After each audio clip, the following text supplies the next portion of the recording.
Good morning everyone. आज का हमारा टॉपिक रहेगा पीडियाट्रिक नर्सिंग से, डेट इज क्रिप्टोर्किडिज्म। क्रिप्टोर्किडिज्म के अंदर क्या होता है, इसको हम बोलते हैं, इसका अनदर नेम है undescended testis. Undescended testis. Undescended testis के से हम क्या रिलेट करेंगे कि जब ये एक नियोनेटल डिजीज है, कंजेनाइटल डिजीज है,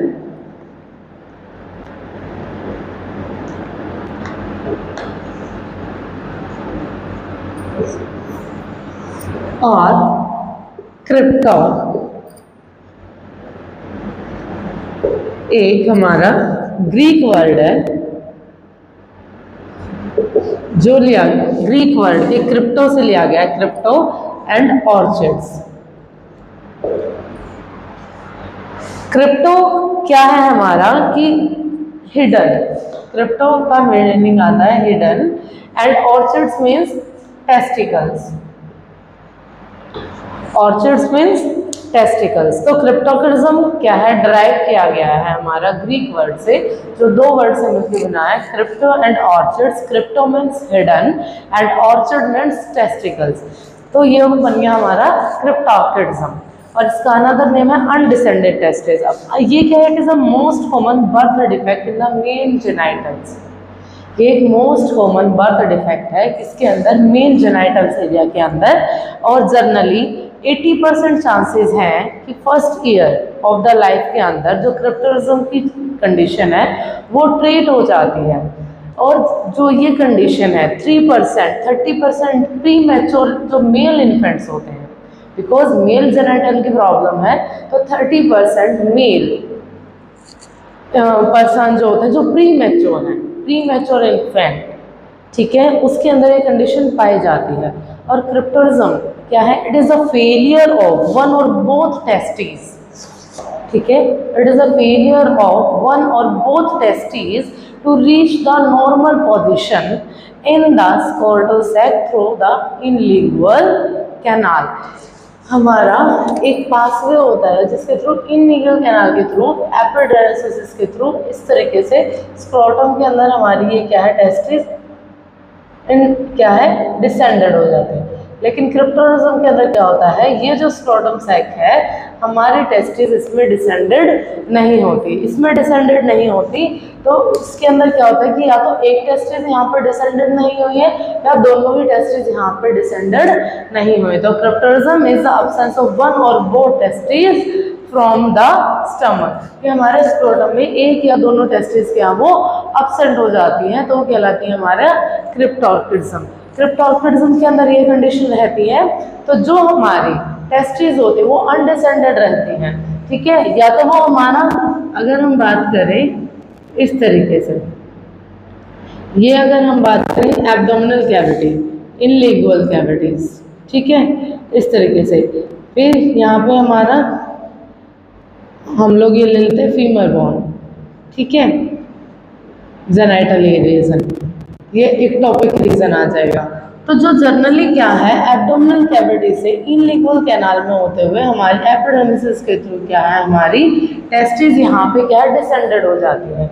लेकिन क्रिप्टोरिज्म के अंदर क्या है, हमारे टेस्टिस क्या है वो डिसेंडेड नहीं होते, वो कहीं ना कहीं हमारी एब्डोमिनल रीजन के अंदर, इनलिंगुअल रीजन के अंदर, इक्टोपिक रीजन के अंदर, फिमोरल रीजन के अंदर कहीं ना कहीं क्या वो हिडन रहते हैं या वो ऊपर ही रह जाती हैं, स्क्रोटम सैक में नहीं आती हैं। अब कंडीशन क्या है कि जब टेस्टिस स्क्रोटम सैक के अंदर नहीं आएंगी तो उसमें क्या होगा, 80% चांसेस हैं, 80% केसेस में आफ्टर ईयर्स तक क्या है, हम इस चीज़ के लिए कोई भी सर्जरी नहीं करते हैं। इस कंडीशन में क्या होता है कि 2 ईयर्स तक वो धीरे धीरे ऑटोमेटिकली जैसे बॉडी मैच्योर होती है, क्योंकि प्री मैच्योर बर्थ में बताया कि प्री मैच्योर इन्फेंट मेल के अंदर 30% चांसेस हैं कि उनको अनडिसेंडेड टेस्टिस की प्रॉब्लम होगी। अब अपर बॉडी के अंदर क्या है, हमारा टेम्परेचर हाई रहता है, लेकिन टेस्टिस को क्या है, हमारा टेम्परेचर लो चाहिए, टेम्परेचर बिलो होना चाहिए, बिकॉज स्पर्म की फॉर्मेशन के लिए टेस्टिस का टेम्परेचर कम रहना चाहिए, ठीक है। तो उस कंडीशन में क्या है, जब वो 2 साल तक क्या है हम वेट करते हैं और वो फिजिकली अपीयरेंस के थ्रू क्या हम चीज़ों को चेक कर लेते हैं रेट्रैक्ट करके देखते हैं, पैल्पेबल करके देखते हैं चीज़ों को, सब चीज़ों को फाइंड आउट कर रहे होते हैं। ठीक है, फिर उसके बाद जो फर्दर हमारे फैक्टर्स आते हैं, इटियोलॉजिकल कारण क्या हो सकता है इसका। अगर हम इटियोलॉजी की बात करें, aetiology is certain unknown, correctly क्या है हमारी इटियोलॉजी क्या है अभी तक अननोन है, वो प्रॉपरली फाइंड आउट नहीं है। अगर हम बात करें तो ये इसके अंदर क्या है, बहुत सारी चीज़ें जेनेटिकली हमारी फाइंड आउट की जाती है कि जेनेटिकली रीजंस होते हैं जिसकी वजह से एग्जैक्ट कॉज क्या है वो हमारा अननोन है। एग्जैक्ट कॉज इज इटियोलॉजी क्या है इज अननोन। उसके बाद फर्दर चीज़ें क्या हो सकती है, जेनेटिकल चीज़ें हो सकती हैं, जेनेटिक्स, मैटरनल हेल्थ एक कारण हो सकता है कि मदर की हेल्थ अच्छी ना हो जिसकी वजह से प्रॉपर चीज़ें क्या है डेवलप ना हो पाई हो, बेबी की डेवलपमेंट अच्छी ना हुई हो, क्योंकि हमारा क्या है 30% चांसेस किसमें है इस चीज़ के, प्री मैच्योर इन्फेंट्स के अंदर। इन्वायरमेंटल फैक्टर डिस्टर्बेंस रही हो, इन्वायरमेंटल फैक्टर्स डिस्टर्बेंस, उसके साथ साथ फर्दर हमारा हार्मोन्स, फिजिकल चेंजेस और nerve activities, hormones, physical changes और नर्व एक्टिविटी। अगर हम कॉजेज की बात करें तो क्रिप्टोर्किडिज्म की जो एग्जैक्ट कॉज है वो अभी तक अननोन है, लेकिन कुछ फैक्टर्स को अगर हम फाइंड आउट करें तो उसमें उसके कुछ फैक्टर हमारे जेनेटिकली हो सकते हैं, कोई भी क्रोमोसोमल डिसऑर्डर, डाउन सिंड्रोम हो गया, एडवर्स सिंड्रोम हो गया, उस टाइप के हार्मोनल चेंजेस में आ जाएंगे। मैटरनल हेल्थ, मदर क्या है अल्कोहल कंज्यूम करती हो, सिगरेट स्मोकिंग इस तरीके से कंज्यूम करती हो, वो कंडीशन आ गई। इन्वायरमेंटल फैक्टर्स क्या है, डिस्टर्बेंस रहेगा। ठीक है, फिजिकल चेंजेस किसी भी तरीके का, बहुत ज़्यादा स्ट्रेसफुल रहा हो, प्रॉपर डाइट ना मिली हो, नर्व एक्टिविटी, बिकॉज जो भी एल्कोहलिज्म है, जो भी चीज़ें हैं फर्दर चीज़ें हमें इफेक्ट करते हैं किन चीज़ों के लिए, हमारे हार्मोनल डिस्टर्बेंस के लिए। फिर बात आती है कि रिस्क फैक्टर किन किन में ज़्यादा होने के चांसेस हैं। अगर हम बात करें रिस्क फैक्टर के अंदर,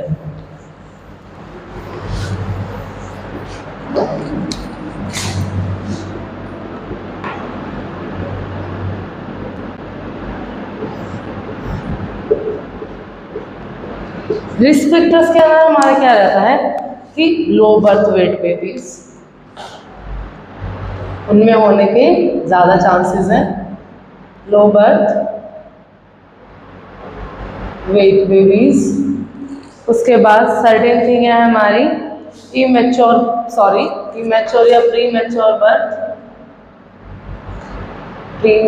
बर्थ, उसके साथ साथ सर्टेन फैमिली हिस्ट्री कोई ऐसी रही हो, फादर को, दादाजी को, ठीक है, उस कंडीशन में भी क्या है चीज़ें रिपीट होने के, क्योंकि बोला जाता है जनरली कि थर्ड जनरेशन के अंदर जो हमारी जेनेटिक प्रॉब्लम्स है वो रिपीटेड होती है। ठीक है, डाउन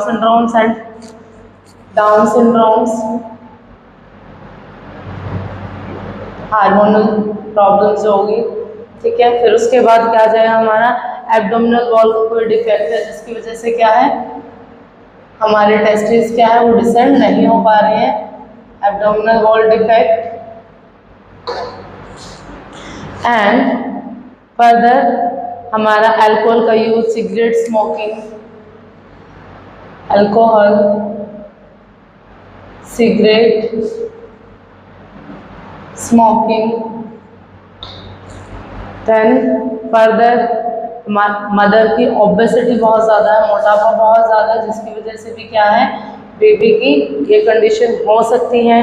डायबिटीज़ के बारे में हम लोग पहले भी बात कर चुके हैं प्रीवियस क्लासेस के अंदर। तो डायबिटीज़ 1 और डायबिटीज़ 2 टाइप्स में at exposure to pesticides. Mother किसी भी ऐसी इंडस्ट्रीज़ में काम करती हैं या इस तरीके के एरियाज़ में रहती हैं जहाँ पे पेस्टिसाइड्स, केमिकल्स का क्या है ज़्यादा यूज़ किया जाता है, तो उस कंडीशन में क्या है चीज़ें हमारी फर्दर इफेक्ट करती हैं हमें। ठीक है, क्लियर हो गया। तो जो हमारे रिस्क फैक्टर रहेंगे low birth weight babies, pre mature birth, family history, हमारी क्या है, डाउन सिंड्रोम्स की प्रॉब्लम है, एब्डोमिनल वॉल डिफेक्ट है, अल्कोहल, सिगरेट स्मोकिंग, ओबेसिटी, तो ये फर्दर चीज़ें क्या है, पर्सन की हेल्थ को इफेक्ट करती हैं। अब बात करते हैं हम लोग इसके क्लिनिकल मैनिफेस्टेशन की, साइन एंड सिम्टम्स की। अगर हम बात करें क्लिनिकल मैनिफेस्टेशन क्या है, जनरली हम इसको फिजिकल एग्जामिनेशन के थ्रू क्या है, इसको पैल्पेबल करके चेकआउट कर लेते हैं कि हमारे टेस्टिस क्या स्क्रोटम के अंदर डिसेंडेड है या नहीं है। तो unable to fill the examination, अगर हम फाइंड आउट करते हैं कि एग्जामिनेशन करने पे हम चीज़ों को क्या है, चेक नहीं कर पा रहे हैं, पैल्पेबल नहीं कर पा रहे हैं, तो that is other further sign and symptoms. Then each child में एक्सपीरियंस सिम्टम्स डिफरेंटली, कुछ चाइल्ड में सिम्टम डिफरेंटली सीन होते हैं, और जर्नली जो है वो मेडिकल कंडीशन यही बोलती है कि स्क्रोटम के अंदर हमारी एक टेस्टिस फील हो रही है, दोनों टेस्टिस फील हो रही है, और पैल्पेबल के थ्रू, अनपैल्पेबल है या पैल्पेबेशन के थ्रू, फिजिकल एग्जामिनेशन के थ्रू क्या है, उस चीज़ को डायग्नोसिस किया जाता है, उस चीज़ को साइन एंड सिम्टम्स, वहाँ से हम क्लिनिकल मैनिफेस्टेशन वैसे ही करते हैं। अब अगर हम बात करें डायग्नोस्टिक इवैल्यूएशन की, तो उसके अंदर हम एमआरआई के लिए जाते हैं, लैप्रोस्कोपी करते हैं चीज़ों को फर्दर फाइंड आउट करने के लिए, अल्ट्रासोनोग्राफी, अल्ट्रासाउंड, ठीक है। तो फर्दर ये टेस्ट हैं जो हम डायग्नोस्टिक इवैल्यूएशंस में यूज़ करते हैं, ठीक है। उसके साथ साथ hormonal assay and urine and blood test, hormonal assay and urine and blood test, ठीक है। ये होगी हमारे डायग्नोस्टिक इवैल्यूएशन, जो फर्दर स्कैनिंग हम लोग चीज़ों की करते हैं। अब हम बात करते हैं ट्रीटमेंट की। अगर हम बात करें यहाँ पे मेडिकल मैनेजमेंट, मेडिकल मैनेजमेंट में हम उसको देंगे HCG, हार्मोन्स, ठीक है, that is human chronic gonadotropins, hormones दिए जाएंगे जिसकी वजह से जो मेल जेनिटल के हार्मोन्स है टेस्टोस्टेरोन, उसकी क्या है, प्रोडक्शन को इंक्रीज किया जाएगा। जब टेस्टोस्टेरोन का हार्मोन इंक्रीज होगा तो ऑटोमेटिकली हमारी टेस्टिस क्या है, वो स्क्रोटम के अंदर डिसेंडेड हो जाएगी। ये हो गया हमारा जनरली मेडिकल मैनेजमेंट। और फिर बात आती है हमारी सर्जिकल मैनेजमेंट, जिसके अंदर ऑर्थोपेक्सी की जाती है, सर्जरी डेट इज ऑर्थोपेक्सी, जिसमें एपेंडिसाइटिस के थ्रू टेस्टिस को स्क्रोटम के अंदर ऑन डाउन किया जाता है। क्लियर हो गया। तो ये आज का हमारा टॉपिक था क्रिप्टोट्रिडिज्म, जो कि ग्रीक वर्ड से लिया गया है। क्रिप्टो मीन्स हमारा हिडन और ऑर्चिड्स मीन्स टेस्टिकल्स। तो हमारे टेस्टिस क्या हो, हिडन होती हैं, जिसका फर्दर नाम क्या, एक और नाम है, that is undescended testis. Generally ये कंडीशन क्या है, प्री मैच्योर इन्फेंट्स के अंदर पाई जाती है। मेल जेनिटलिया की प्रॉब्लम है। 30% चांसेस है कि जो premature male birth child हुए हैं उनको ये कंडीशन रहेगी। जो हमारे टाइप्स में अगर हम बात करें, हमारी एक टेस्टिस भी हिडन हो सकती है स्क्रोटम से और दोनों भी एब्सेंट हो सकती हैं, ठीक है। एब्डोमिनल एरिया के अंदर हो, इनलिंगुअल एरिया के अंदर हो, इक्टोपिक एरिया के अंदर हो, फिमोरल एरिया के अंदर हो, it is very in the further things, ठीक है। अगर हम बात करें उसके अंदर उसकी इटियोलॉजी, उसके लिए कॉज क्या है, एग्जैक्ट कॉज क्या है वो अभी तक अननोन है कि ये कंडीशन होती क्यों है। अगर फिर भी कुछ फैक्टर्स जो है इफेक्ट कर देते हैं, डेट इज जेनेटिक फैक्टर्स हो सकता है, हमारा मैटरनल चेंजेस हो सकते हैं, मैटरनल हेल्थ केसेस को बहुत ज़्यादा इफेक्ट करती है। एनवायरमेंटल फैक्टर क्या है, वो भी इन चीज़ों को बहुत ज़्यादा डिस्टर्ब करता है। हार्मोनल चेंजेस, फिजिकल चेंजेस और हमारी नर्व एक्टिविटी की वजह से क्या ये कंडीशन इफेक्ट होती है। अब बात करते हैं रिस्क फैक्टर की। रिस्क फैक्टर में क्या था हमारा, लो बर्थ वेट बेबीज क्या है, उनका वेट कम रहता है, जिसमें ये कंडीशन ज़्यादा पाई जाती है। Pre mature birth, low birth weight क्या होगा कि 9 मंथ कंप्लीट होने के बाद उनका नॉर्मल बॉडी वेट क्या है, 2.5 kg से कम है, that is low birth weight baby. Pre mature babies क्या है, प्री मैच्योर बर्थ के अंदर क्या है कि बच्चे का जो लाइफ स्पैन था 36 वीक का टू 40 वीक्स तक का, वो अभी तक क्या है, कंप्लीट नहीं हुआ है। नेक्स्ट आती है हमारी फैमिली हिस्ट्री। फैमिली हिस्ट्री में फैमिली में किसी को रहा हो, पेरेंट्स को रहा हो, फादर को रहा हो, दादाजी को रहा हो, तो वो कंडीशन इफेक्ट करती है। डाउन सिंड्रोम की कंडीशन इन चीज़ों को इफेक्ट करती है। एब्डोमिनल वॉल डिफेक्ट चीज़ों को अफेक्ट करता है। अल्कोहल, सिगरेट, स्मोकिंग का क्या है, हमारे लाइफस्टाइल, मैटरनल हेल्थ से रिलेटेड आ जाएगा। मदर की ओबेसिटी ज़्यादा हो, डायबिटीज़ की कंडीशन रही और एक्सपोजर टू पेस्टिसाइड्स और बहुत ज़्यादा केमिकल या हार्श एनवायरनमेंट के अंदर क्या है हम लोग वर्क करते हो, वो एक कंडीशन आ जाएगी। अब बात करते हैं हम इसके sign and symptoms. Sign and symptoms generally हम इसको पैल्पेट करके, फिजिकल एग्जामिनेशन करके फर्दर इन चीज़ों को फाइंड आउट कर सकते हैं और उसकी लोकेशन को चेकआउट कर सकते हैं कि वो कहाँ पे हैं। उन चीज़ों को चेकआउट करने के लिए जो हमारी diagnostic evaluation, that is MRI कर सकते हैं, अल्ट्रासोनोग्राफी कर सकते हैं, हार्मोन ऐसे कर सकते हैं, urine blood test and laparoscopy, ये फर्दर टेस्ट है जो डायग्नोस्टिक इवैल्यूएशन हम लोग करते हैं। डायग्नोस्टिक इवैल्यूएशन करने के बाद अगर हम मैनेजमेंट की बात करें, जनरली जितने भी बच्चों को ये कंडीशन होती है, दैट इज 80% श्योर कि वो 2 साल के अंदर टेस्टिस ऑटोमेटिकली डिसेंडेड होकर स्क्रोटम में आ जाती हैं। अगर 2 साल तक की एज तक टेस्टिस स्क्रोटम में नहीं आती हैं तो उस कंडीशन में क्या है, फिर हम उनको मेडिकल मैनेजमेंट देंगे। मेडिकल मैनेजमेंट के अंदर बीटा एससीसी के इंजेक्शंस क्या है, वो बच्चे को इंजेक्ट किए जाएंगे, that is human chronic gonadotropins, जिसकी वजह से हमारी बॉडी के अंदर क्या है, टेस्टोस्टेरोन का प्रोडक्शन इंक्रीज हो जाएगा। टेस्टोस्टेरोन हमारी बॉडी के अंदर इंक्रीज होगा, जिसकी वजह से क्या है, वो टेस्टिस को डिसेंडेड करने में हेल्प करेगा।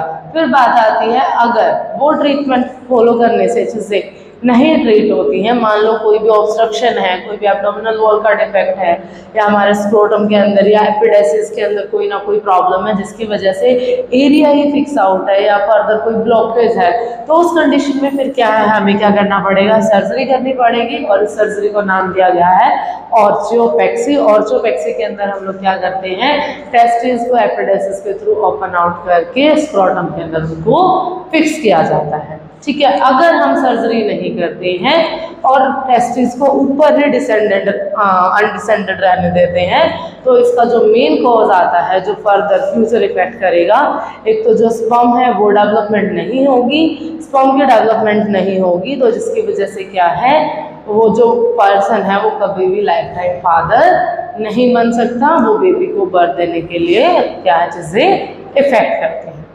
क्लियर हो गया, अंडरस्टूड हो गया? Thank you everyone.